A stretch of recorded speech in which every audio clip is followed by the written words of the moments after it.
여러분들은 삼원색에 대해서 얼만큼 알고 계세요? 미술을 조금이라도 아시는 분은 말 같지도 않은 말을 물어보냐고 하시는 분들도 계실 거예요. 빨강, 파랑, 노랑 아니야?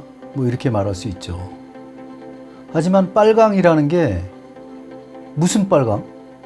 이렇게 얘기하면 답할 수 있는 사람 있을까요?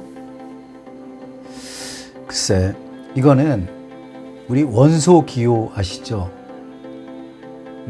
CO2, O2 이런 식으로 그 어떤 추상적인 의미지, 이 빨강이라는 게 지금 고유명사로 쓰고 있잖아요. 빨강, 파랑, 노랑. 하지만 그 빨강색을 정의할 수 있는, 정확하게 정의할 수 있는 이게 빨강색이야 라고 말할 수 있는 사람은 굉장히 드물다고요. 생각보다. 오늘 왜 이 얘기를 꺼냈냐면은 여러분들이 수채화를 하시잖아요. 수채화를 할 때 선생님들이 늘 그런다고. 야, 그거 탁해지니까 그 탁색 쓰지 말어. 탁한 색 쓰지 말어. 그리고 그림자는 그 까만색 아니야. 그러니까 까맣게 칠하면 안 돼. 이렇게 말을 한다고요. 하지만 이 원래 예술가들은요, 이 청개구리가 예술가가 되는 거예요. 거기에 대해서 의문을 가질 줄 알아야 돼요. 왜 탁색을 쓰지 말라는 거지? 그랬을 때 답은 딱 나오는 거예요.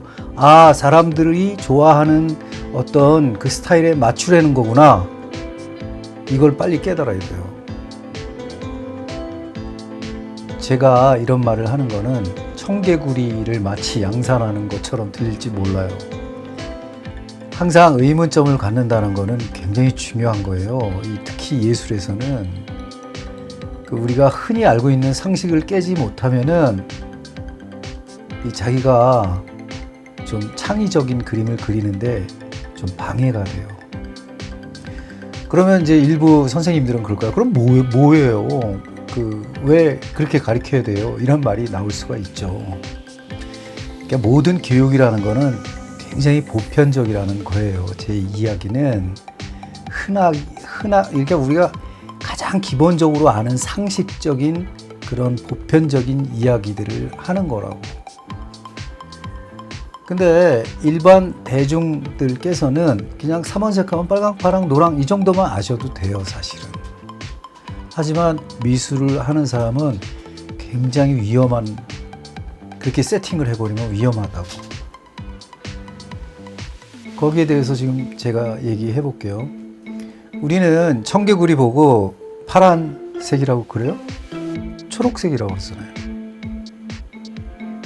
그러면 누런 황부 진돗개는 저거 노란색이에요? 빨간색이에요?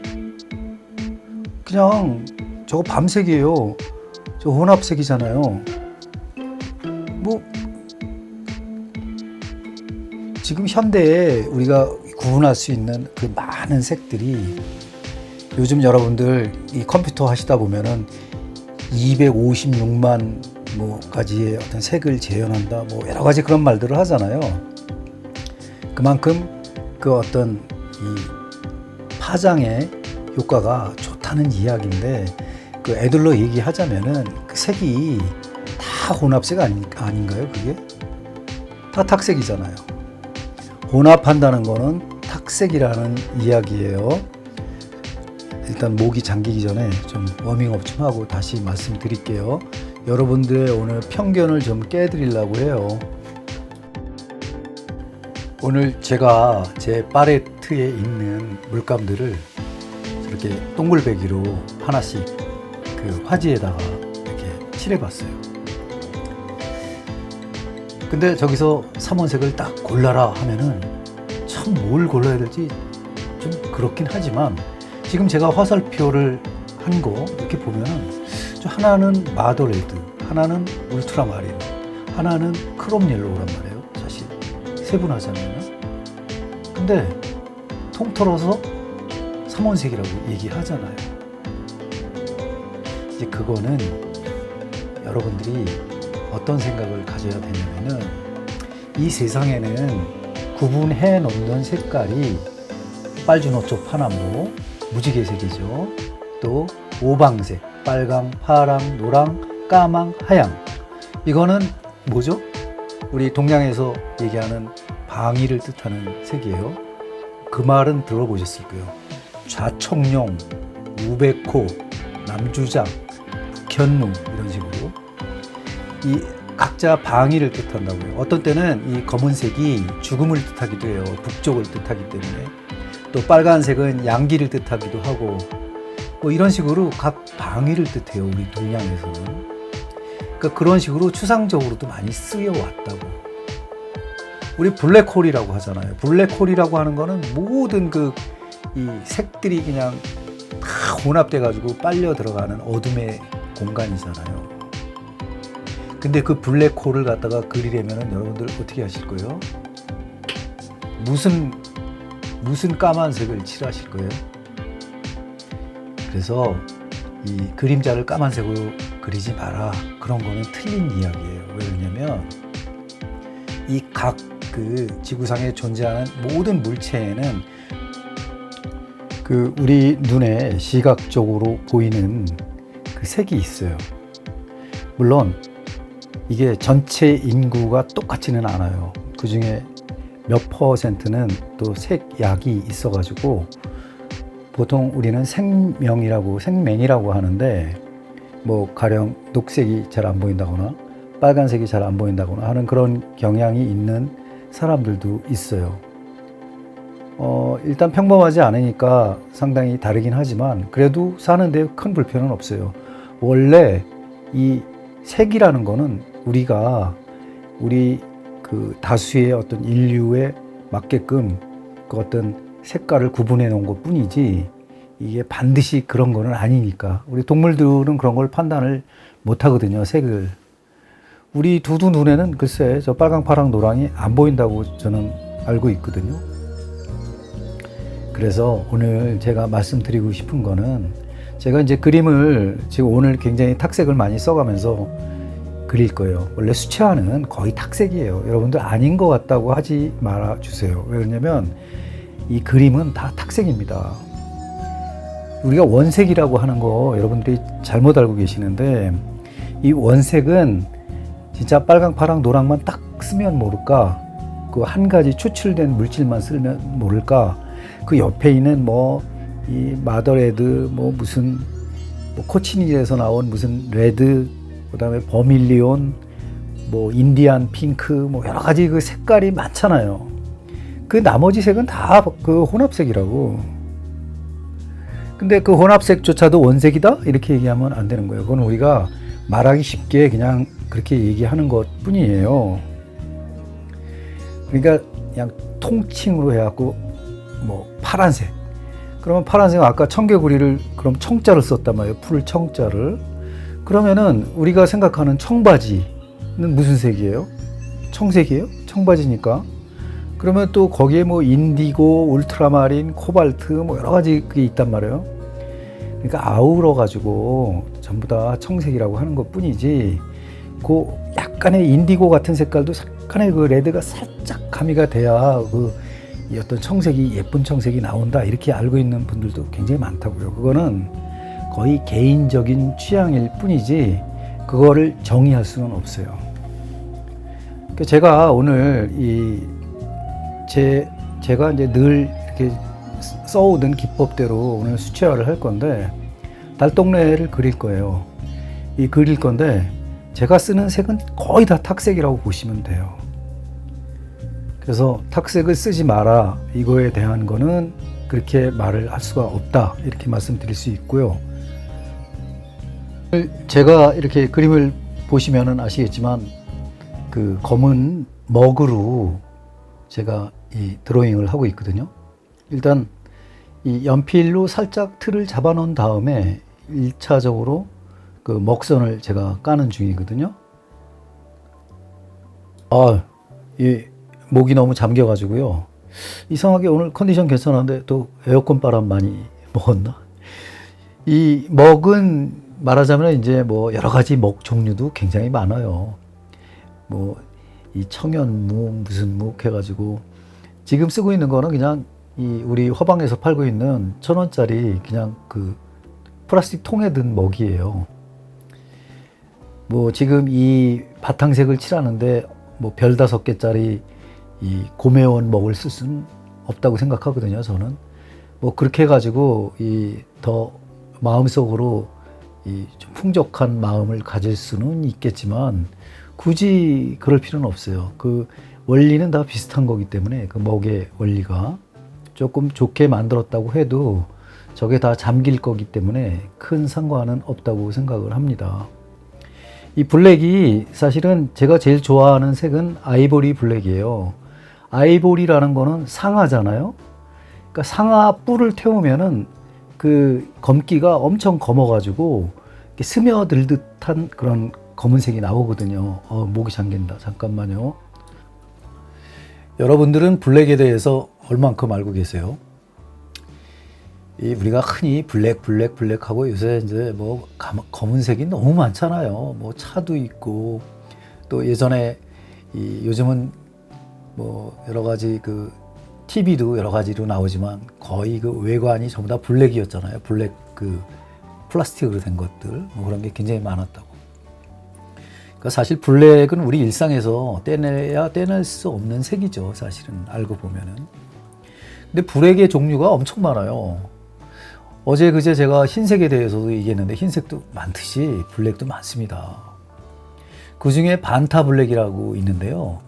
VANTA 블랙이에요. 반타 블랙은 그 빛의 99.96 정도까지 그 흡수할 수 있는 물질이라고 해가지고 2012년서부터 19년까지 하여튼 뭐 둘도 없는 블랙이었거든요. 가장 어두운 물질이었죠.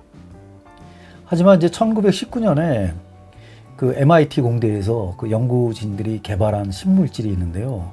그거는 99.995%를 갖다가 흡수율을 보여가지고 진짜 반타 블랙의 흡수율을 크게 앞서 버렸죠. 그냥 가장 검은색인 물질이라는 그 타이틀은 반타 블랙이 이미 반납을 한 거죠. 그게 이름은 모르겠어요. 근데 그거는 이 인도 출신의 영국 예술가가 이제 뭐 이 사용에 대한 독점권이 있대요. 아니시 카푸어인가 뭐 그런 분인데, 그러니까 이거는 검은색을 칠해 놓으면은요 입체가 보이질 않아요. 모든 걸 다 흡수하기 때문에 아예 새카맣게 나온다고. 그래서 이런 거는 이제 나노 기술을 이제 그 해서 만든 그 어떤 물질인데, 그러니까 우리 눈이 허무하죠.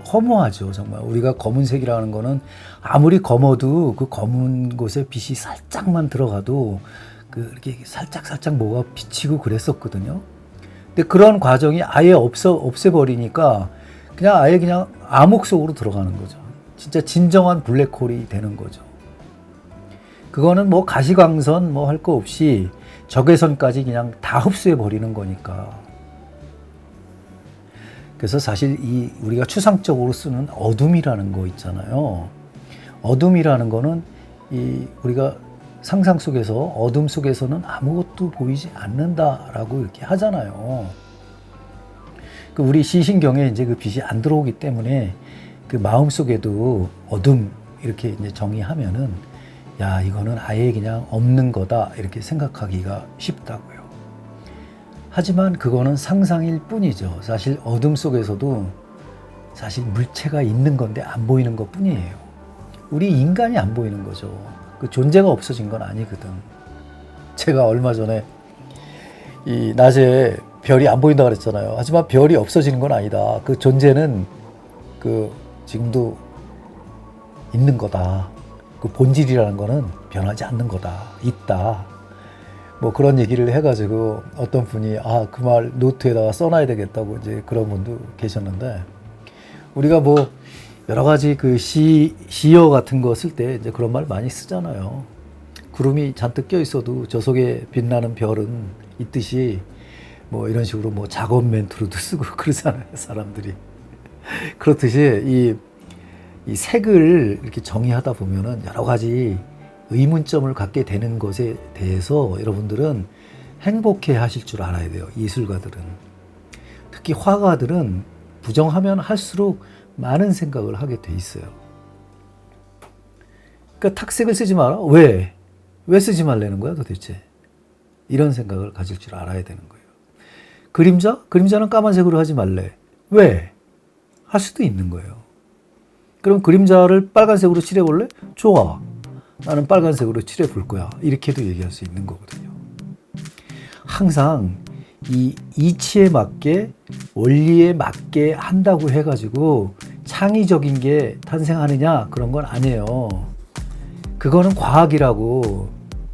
그런 식으로 계속 따져서 그림을 그리실 분은 이 미술하고 이 예술하고 안 맞는 분이시기 때문에 과학적으로 가셔야 돼요. 제가 뭔가 이렇게 자료를 만들고 그러면은 항상 딴지를 거시는 분들이 계세요. 아, 그거 뭐 배워서 뭐해, 저절로 다 알 거라든가. 항상 그렇게 좀 그런 분이 계신데 저는 그분들 존중해요, 사실은. 뭐 말도 못 하나요? 자기의 소견인데. 그렇듯이 우리가 항상 그렇다 저렇다 이런 식으로 항상 배우면 안 되는 게 있어요. 이 예술의, 특히 이 미술의 목적이 뭐예요? 창의적인 생각을 끌어내가지고 새롭게 만드는 어떤 조형 예술이잖아요. 조형 형태 이런 건데, 그런 거에 대한 거를 갖다가 조금 복돋아 줄 수 있는 그런 가르침이 필요하죠. 뭐 제가 100% 여러분들께 그런 거를 의욕을 돋굴 수는 없겠지만은, 그래도 저는 이런 거에 대해서는 조금 더 다른 생각을 해서 솔직하고 싶거든요. 지금은 이제 제가 저 빈티지 마을, 그러니까 사람들이 다 떠나가지고 빈집들이죠. 그런데도 저게 다 사람들이 만든 것들이잖아요. 근데 저 와중에도 우리가 만들지 않은 저절로 씨가 뿌려져 가지고 또 식물들이 또 빛을 받아 가지고 다시 탄생하고 또 자라고 그러더라고요. 이렇듯이 야, 참 끈질기다. 근데 우리 인간만이 자꾸 보편적으로 살려고 한다고요. 틀에 맞춰가지고. 잠은 꼭 침대에서 자야 되고 이런 말도 있잖아요. 꼭 집에서 자야 된다. 세상에 그런 법이 있나요? 없죠. 잠은 텐트 안에서도 자도 됩니다. 산꼭대기에 올라가서 별 보면서도 잘 수 있는 거예요. 하지만 우리가 그런 거는 이제 사회적인 규범이나 이런 거에서 도덕적인 아니면 여러 가지 위험성에서 가족의 품으로 돌아와서 자는 게 좋다. 이렇게 이제 우리가 이해하면서 살아가는 거죠. 이 보편성에 약간 맞춰주는 거일 뿐이죠.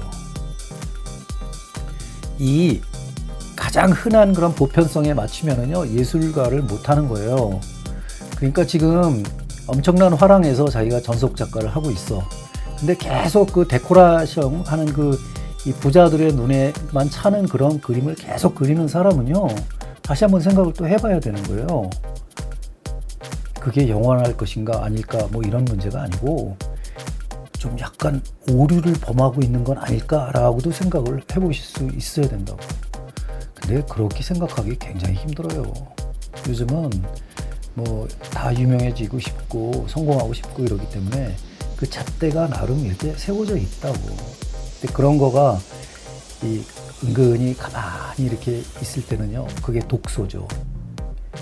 자기 생각의 독소로 돼가지고 돌아온다고. 예전에 이제 한문 배울 때는 그거를 추로이자 반오이자야라고 해요. 내가 쏜 화살은 반드시 나에게 돌아온다. 이런 말이거든요. 그래서 우리가 정의할 때 굉장히 조심해야 돼요. 이거는 이겁니다. 저거는 저겁니다가 미술에서는요, 너무 위험한 이야기예요. 그러니까 여러분들은 생각의 자유를 좀 폭넓게 가지시길 바라고요. 이 과학적인 원리와 그다음에 그렇지 않은 거, 그다음에 인간이 끝까지 다양하게 생각하고 할 수 있는 게 다 합쳐져 가지고 이 그림이 되는 거예요. 말하자면은 어떻게 생각하면은 원색이다, 뭐 맑은 색이다 이런 거 다 편견이라고. 탁색이다 이런 것조차도 다 편견이에요. 자기가 필요하면은 쓸 수 있는 거고, 자기가 그렇게 하겠다 하면은 하는 거예요. 이게 뭐 마치 뭐 전쟁 범죄나 뭐 이게 범죄를 그러는 게 아니기 때문에 언제든지 가능성은 열어두고 생각하시는 게 좋고요. 또 그렇다고 해가지고 흔히 있는 색만 가지고 쓸 필요도 없는 거예요. 아까 제가 반타블랙 말씀드렸잖아요. 그런 반타블랙이라는 거는 그 건축가 아니시 카포가 그거를 독점하고 있다는데 진짜 저는 써보고 싶어요. 도대체 얼마나 검길래 다 99.995%를 그걸 품고 있냐고요. 그래서 그런 거는 진짜 그림자로 쓰면 아주 새카말 것 같아. 어떻게 보면은 이 미술에는 안 맞을 수도 있지만 새로운 상상력이나 우리가 가지고 있는 편견은 다 깰 수가 있는 그런 물질이죠. 그런 얘기를 하는 거고요. 우리가 이제 이 파장이니 가시광선이니 이런 말을 많이 하잖아요. 그거는 다 과학이에요. 과학이고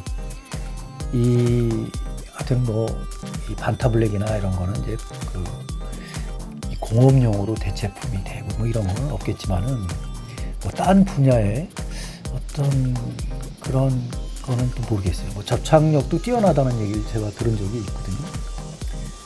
그런 거 저런 거 이렇게 보면은 우리가 흔히 생각하던 크레파스 안에 들어있는 12가지 색, 오일 파스텔에 들어가는 12가지 색, 아니면은 우리가 홀베인 물감, 여러분들 굉장히 좋아하시는 사람이 많더라고.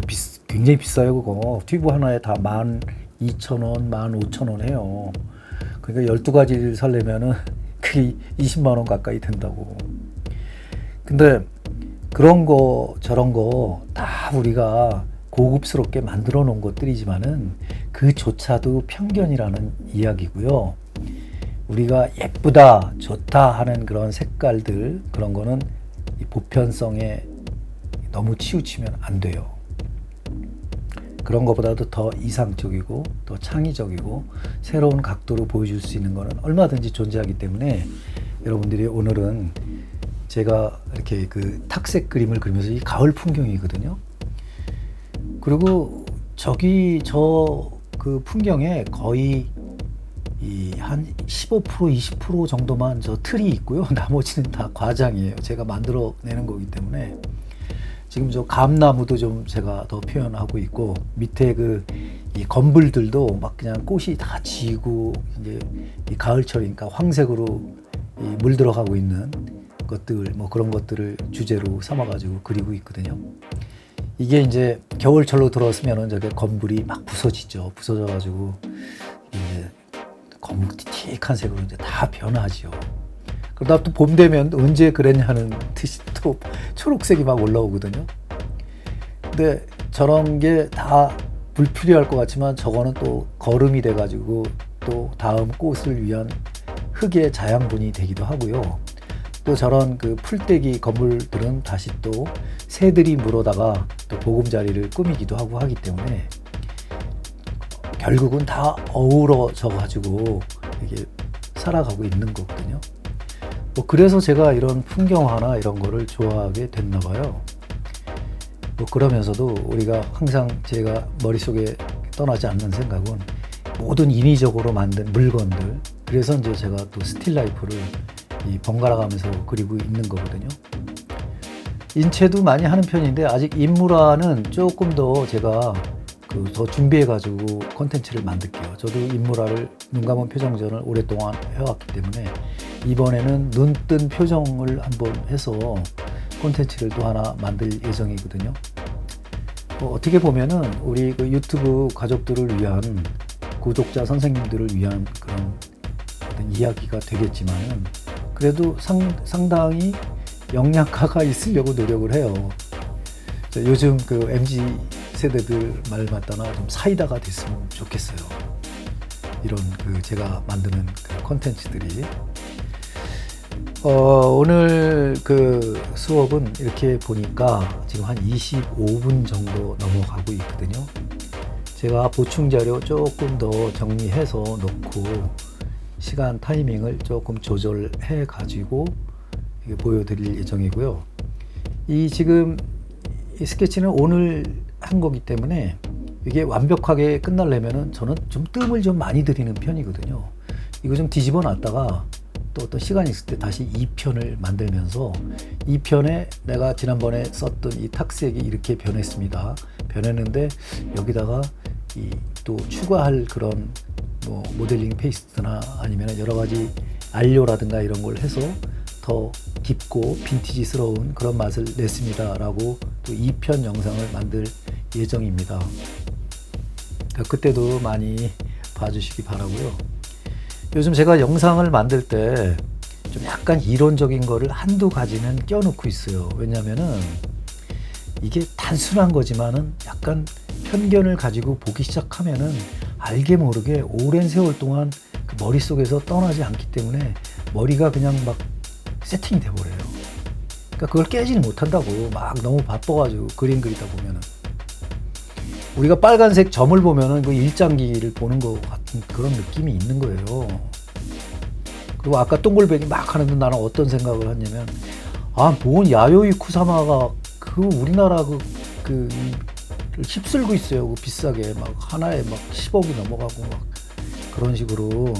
근데 그거를 좋아하시는 분들을 충분히 이해를 해드려야 되지만 우리 한국 미술계가 자꾸 좀 어떤 딸을 당하고 있는 건 아닌가 뭐 이런 생각도 좀 들고, 아직도 우리가 4대주의에서 못 벗어나는 것도 아닌가 이런 생각도 하게 되고, 어떻게든 자존감을 좀 잘 세워가지고 우리도 훌륭한 생각을 가지고 훌륭한 창의력이 있는 민족이다.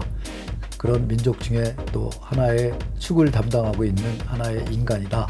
이런 말을 좀 계속해서 드렸으면 하고 이런 또 컨텐츠를 만들고 있습니다.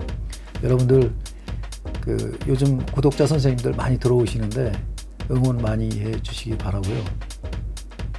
요즘은 뭐 하루에 거의 하나 정도 올리기 때문에 일과가 됐어요. 요즘 제가 하고 있는 이런 수채화 작업들은 어떻게 이제 일반적인 수채화를 공부하시는 분은 저게 무슨 수채화야 뭐 이렇게 말씀하시는 분도 계시긴 할 텐데, 그런 편견, 그것도 편견이거든요. 일종의. 거기서 좀 벗어나 보시기 바라고요. 뭐 여러분들이 좋아하는 이 수채화 화가들이 아마 계실 거예요. 근데 그분들만 계신 게 아니고 뭐 그리고 세계적으로 또 유명하신 분들도 계세요.